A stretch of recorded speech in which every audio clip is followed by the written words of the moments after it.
After a phenomenal comeback victory at Super Bowl LVIII, Pat Mahomes and the Kansas City Chiefs are looking to make history. Wasn't there what Mahomes wanted. Pass. There he is, Valdez-Scantling! Could they become the first team in the Super Bowl era to three-peat?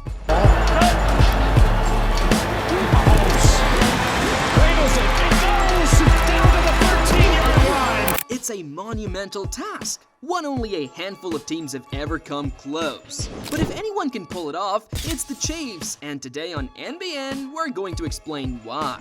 First, a rewind. 8 teams have won back-to-back Super Bowls since the Green Bay Packers won the first 2 in 1966, but none have managed to win the elusive third. The Vince Lombardi-led Packers won the first 2 Super Bowls in 1966 and 1967. At the time, they looked invincible.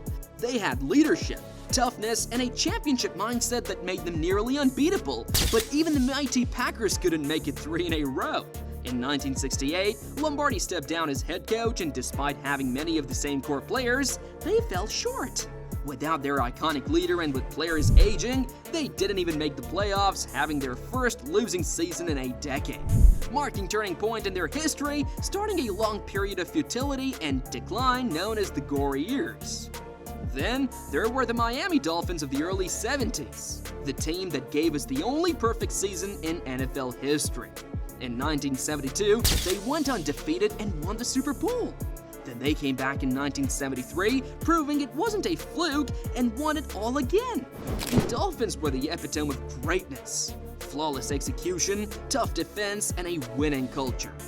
But in 1974, their three-peat dreams were crushed. Despite being stacked with talent, the Dolphins ran into an upstart Raiders team in the divisional playoffs and lost in dramatic fashion.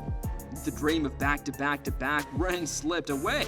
Even with a perfect season in their resume, they couldn't pull off what many consider to be the ultimate test of greatness. And how can we forget the Pittsburgh Steelers of the 1970s? A team that redefined the word dynasty. The steel curtain defense, the leadership of Terry Bradshaw, the power of Franco Harris, this team was a wrecking ball. They won 4 Super Bowls in 6 years, including back-to-back championships in 1974 and 1975, and again in 1978 and 1979. They seemed unstoppable. Some consider the black and yellow the best dynasty the league has ever seen. They had 2 three-peat attempts in less than 5 years, falling short both times. Despite retaining much of their core, the Steelers couldn't escape the grind of a long dynasty. Injuries, aging stars, and fatigue took their toll. They missed the playoffs in 1980, and just like the Packers and Dolphins before them, the Steelers' quest for a 3rd consecutive Super Bowl slipped away. Even the greatest dynasties hit their limits. The NFL, unlike the NBA, isn't quite built for longevity.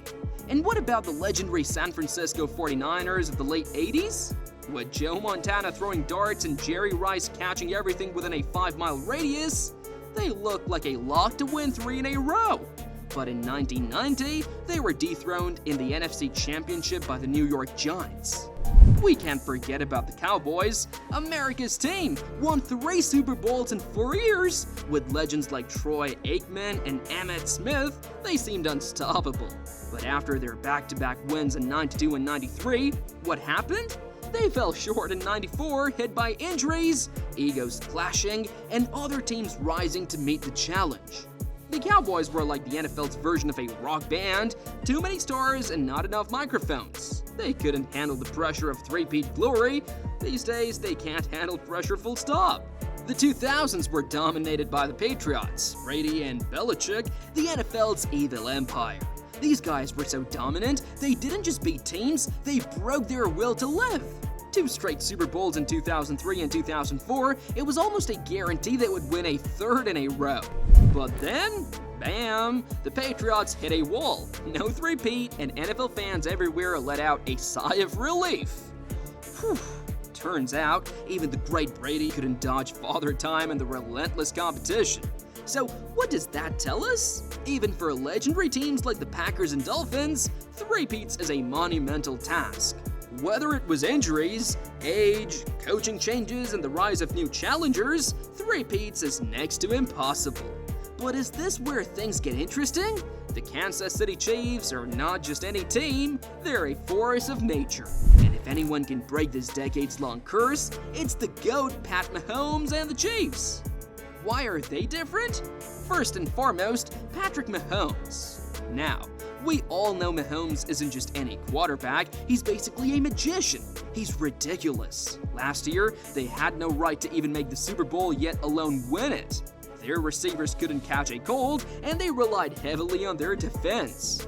Despite that Mahomes extracted the most out of the offense, his ability to scramble and make smart, effective decisions with the tools he has got them over the hump last year. And there is Travis Kelce, Mahomes' partner in crime. Quite possibly the best tight end the playoffs has ever seen, this man isn't just catching passes, he's catching feelings from defenders who can't believe they're being toasted by a tight end, as well as from the Swifties. He's a walking mismatch. Linebackers can't keep up and defensive backs can't outmuscle him. It's like trying to tackle a tank with a pool noodle. And then there's Big Red, Andy Reid, the genius behind the madness. This man doesn't call plays, he orchestrates symphonies. He's throwing up touchdowns like they're cheat codes. I'm convinced his playbook is just a collection of abstract art that only Mahomes and Kelce can decode. Reid's creativity is off the charts, and in a league that prides itself in outsmarting its opponents, the Chiefs have the ultimate mastermind. Plus, let's talk about Arrowhead Stadium, the loudest stadium in the NFL. When teams walk into Arrowhead, they're not just facing Mahomes and Kelce, they're going up against 76,000 fans who sound like a jet engine on full blast. Good luck running a clean play in that environment. And don't sleep on that defense either. Chris Jones and company aren't just there to make highlight reels, they're there to wreck games. You think you've got Mahomes figured out? Good luck, because Jones will be in your quarterback's face before he even finishes his drop back. While the Chiefs have addressed their roster questions, they still face the unpredictable nature of football. Injuries, turnovers, and lucky breaks can derail even the strongest teams. But here's the deal, this team just knows how to win when it matters most, under pressure. They thrive on it. Close game? No worries, the Chiefs love a good thriller. You'd think they were contractually obligated to make every game a nail-biter. They've come back from more deficits than we can count. It's like they enjoy making their fans sweat for 55 minutes and then saying, alright, let's just win this thing really quick. And bam, they pull off the impossible. So why will the Chiefs succeed where others have failed? Because they have the perfect storm. A generational quarterback, the best tight end in the game, a coach who's redefined offensive football, a defense that keeps getting better, and a fan base that creates an unbeatable atmosphere. The Chiefs aren't just another great team, they're building a dynasty. And this time, history won't be repeating itself. The Kansas City Chiefs are on their way to completing the three-peat, and they're not stopping until they've claimed their place as one of the greatest dynasties in NFL history. And if you don't believe me, just wait until February when we're all watching Mahomes add another ring to the collection. You might want to start planning that parade route now, Kansas City. The Kansas City Chiefs aren't just chasing history, they're writing it. From Mahomes Magic to Andy Reid's genius to Kelce's domination, and now with Matt Araiza punting the competition into another galaxy, this team is built to three-peat. What do you think? Can the Kansas City Chiefs cement their legacy with a three-peat? Let us know your thoughts in the comments. If you found this video interesting, do well to like and share, and if you love content that dives deep into the heart of the NFL, make sure to hit that subscribe button and smash the bell icon so you don't miss any of our latest videos.